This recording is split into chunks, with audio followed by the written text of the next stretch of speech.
నమస్తే, welcome to our channel. నేను సిరి. జోగి రమేష్ ఇంట్లో అయితే ఏసీబీ దాడులు అయితే జరిగాయి. ఇప్పుడు వాళ్ళ అదుపులో వాళ్ళ కుమారుడు ఉన్నట్టు మరి వార్తలు వస్తున్నాయి.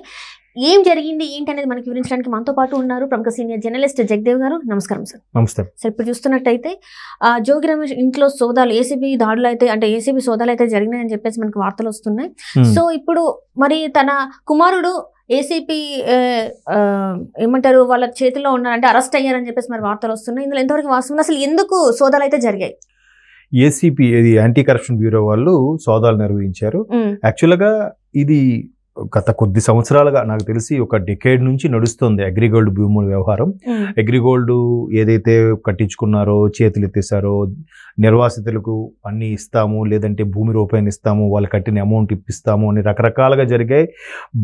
బైఫ్రికేట్ అవ్వకముందు నుంచి కూడా జరిగింది. తర్వాత టీడీపీ గవర్నమెంట్ వచ్చాక కూడా దాని మీద చాలా వరకు కేసులు అవి నడిచే కేసులు బనాయించారు. మొత్తానికి ఎవరైతే బాధితులు ఉన్నారో నిర్వాసితులు అనకూడదేమో, బాధితులకి న్యాయం చేస్తామనుకున్నారు కానీ పూర్తి స్థాయిలో న్యాయం అయితే జరగలేదు. అది ఏ గవర్నమెంట్ ఉన్నప్పుడు కూడా.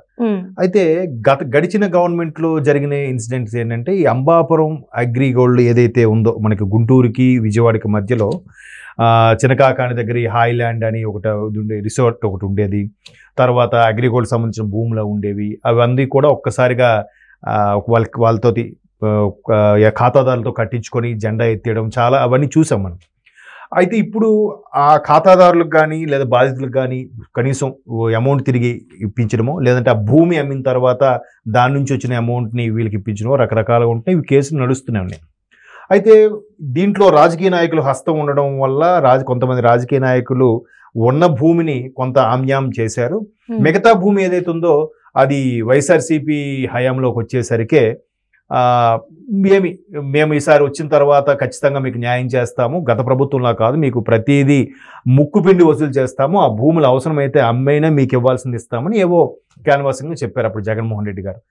అది అయిపోయిన తర్వాత ఏదైతే కేసులు దాని మీద సిఐడి కేసు ఉంది, కేసు నడుస్తుంది. బట్ అప్పుడున్న గత ప్రభుత్వంలో ఉన్న పెద్దలు ఎవరైతే ఉన్నారో వాళ్ళ తాలూకు ప్రధానంగా ఉండే కొంతమంది అనుచరులు ఈ అంబాపురం అగ్రిగోల్డ్ సంబంధించిన ఏవైతే భూములు ఉన్నాయో వీటన్నిటినీ వీళ్ళు దాని నుంచి విక్రయిస్తున్నట్టుగా విక్రయించి మళ్ళీ వేరే వాళ్ళకు కూడా అమ్మేశారంట. మేబీ దాని మీద జగన్మోహన్ రెడ్డి గారు ఆ రిజిస్టర్ బుక్ మీద జగన్మోహన్ రెడ్డి గారి ఫోటో కూడా ఉండుండేదేమో, నాకు ఐడియా లేదు. సో ఎవరు ఏంటి అనేది చూసి ఒకసారిగా అనుమానాలు, ఈ సిఐడి ఏదైతే కేసు ఫైల్ చేసిందో అప్పుడు అవన్నీ నడుస్తూనే ఇప్పుడు మళ్ళీ కొత్తగా ఏసీబీ వాళ్ళు రైడ్స్ చేశారు. ఎవరి మీద? మాజీ మంత్రి జోగి రమేష్ గారి అబ్బాయి జోగి రాజీవ్ గారి మీద కేసు నమోదు చేశారు. ఏసీబీ అదుపులోకి తీసుకుంది. A1గా జోగి రాజీవ్ గారు ఉన్నారు, అంటే మాజీ మంత్రి జోగి రమేష్ గారు అబ్బాయి. సో ఇప్పుడు జనరల్గా రాజకీయ నాయకుల యొక్క అనుచరులు, అనుయాయులు కుడిభుజం ఎడభుజంగా ఉండేది మ్యాక్సిమం తనయులు లేదా బావమరుదులు లేదా అన్నదమ్ములు, వీళ్ళే ఉంటారు ఖచ్చితంగా. ఎందుకంటే డైరెక్ట్గా రాజకీయ నాయకులు ఎవరు రంగ ప్రవేశం చేయరు. ఒకవేళ ఎక్కడైనా అడ్డొస్తే, ఎక్కడైనా ఇబ్బంది కలిగితే ఇక్కడ నుంచి ఒక ఫోన్ కొడతాడు ఈయన. సో అట్లాగా ఆయన తనయుడు జోగి రాజీవ్, తర్వాత రమేష్ గారు సోదరుడు జోగి వెంకటేశ్వర్లు ఎవరు ఉన్నారు, ఆయన A2గా మొత్తానికి ఒక 9 మందిని ఏసీబీ అదుపులోకి తీసుకుంది. ఈ 9 మందిలో ప్రభుత్వ అధికారులు కూడా ఉన్నారు. ప్రభుత్వ అధికారులు ఎవరయ్యా అంటే సర్వేయర్లు, తహసీల్దార్లు, డిప్యూటీ తహసీల్దార్లు ఉన్నారు. సో అంటే ఒక ప్రభుత్వాన్ని లేదా ప్రభుత్వ ధనాన్ని, భూముల్ని కాపాడాల్సిన వాళ్ళే కంచే చేను వేసేలాంటి పరిస్థితి అయిపోయింది అన్నట్టు మనకు అర్థమవుతుంది.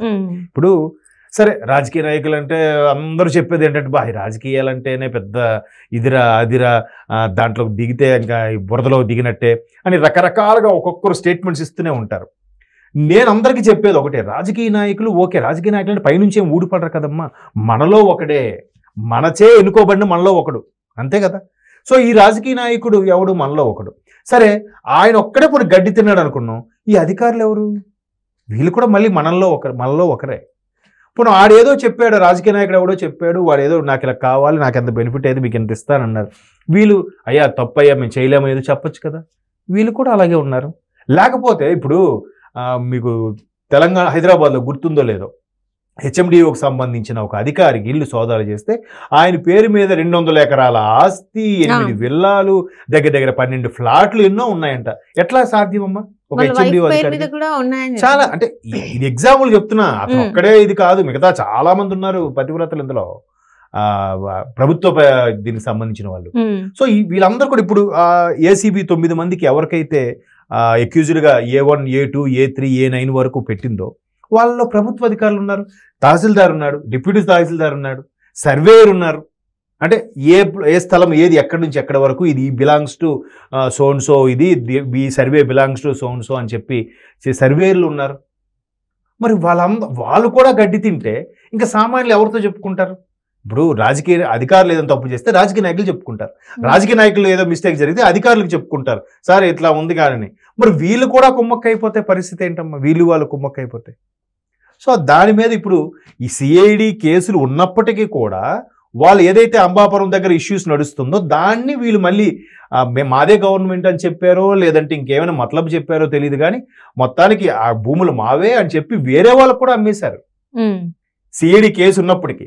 ఇప్పుడు ఆ సిఐడి ఏదైతే కేసులు సెక్షన్లు నమోదు చేసిందో సేమ్ సెక్షన్లు ఏసీబీ వాళ్ళు కూడా అవే సెక్షన్లు నమోదు చేశారు. ఎటు తిరిగి చీటింగ్ అనేది 420 అని అంటారు. 420 చట్టం కేసు సెక్షన్ కూడా ఆల్రెడీ ఉంది అందులో. చూస్తే 411 420 ఏవో ఉన్నాయి సెక్షన్లు. సో ఈ సెక్షన్లు కూడా సిఐడి ఏవైతే సెక్షన్లు విధించి కేసులు ఆల్రెడీ నడుస్తుందో దాన్నే వీళ్ళు అమ్మేశారు కాబట్టి దాని మీద మళ్ళీ ఇప్పుడు ఏసీబీ వాళ్ళు సోదాలు నిర్వహించి అవే సెక్షన్లు మళ్ళీ పెట్టి అదుపులోకి తీసుకోవడం జరిగింది. అదుపులోకి తీసుకుంటూ ఒక్కసారిగా ఏమంటారు, ఇది ప్రస్తుత ప్రభుత్వం కక్ష సాధింపు అంటున్నారు. ఆల్రెడీ ఆయన రాజీవ్ తల్లి గారు ఆవిడ ముర్రోమని ఏడుస్తుంది, నా కుమారుడు అమాయకుడు, నా బిడ్డ అమాయకుడు, ఇది ఇది ప్రభుత్వం కుట్ర అని.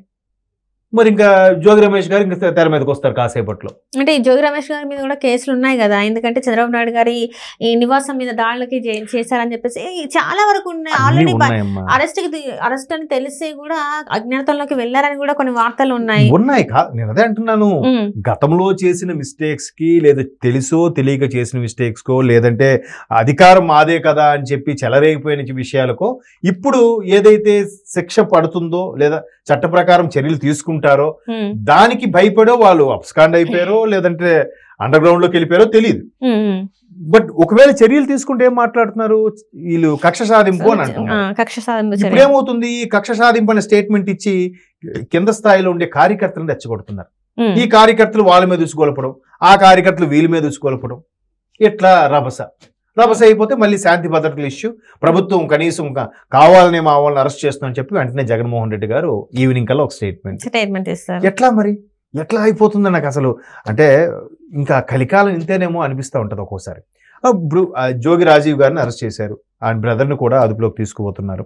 మొత్తం ఈ 9 మంది మీద కూడా ఒక్కొక్కరు అసలు మీరేంటి, మీరు సర్వే ఊరికే చేస్తారా, అది ఆల్రెడీ కేసులు ఉన్నదో మీరు సర్వే ఎలా చేశారు, మీరు ఎప్పుడు మీరు ఎలా సైన్ చేశారు, సరే తహసీల్దార్ గా పని మీరు ఎలా రిజిస్ట్రార్ మీరు ఎలా సైన్ చేస్తారు, తహసీల్దార్ అయితే కూడా మండల మేజిస్ట్రేట్ ఆయన, మీరు మండల మేజిస్ట్రేట్ గా ఉన్న తహసీల్దారు మీరు ఎలాగ దీన్ని అప్రూవ్ చేస్తారు, ఇవన్నీ కూడా ఇంకేం మాట్లాడతామమ్మా. సో అట్లాంటి పరిస్థితులు అయిపోతుంటే ఇంకా బాధితులుగానే ఉన్నారు. ఇంకా అవి వాళ్ళు ఏమనుకుంటారు, కోర్టులో కేసులు నడుస్తాయి, సరే మనం పోయేలోపు మనకి దొక్కుతాయిలే, మనకి కావాల్సిన వస్తాయిలే అనుకుంటారు. కానీ అది ఎప్పటికీ జరగదేమో అనిపిస్తుంది. జరగదేమో కాదు, జరగదు అంతే, జరగదంటారా? కష్టం.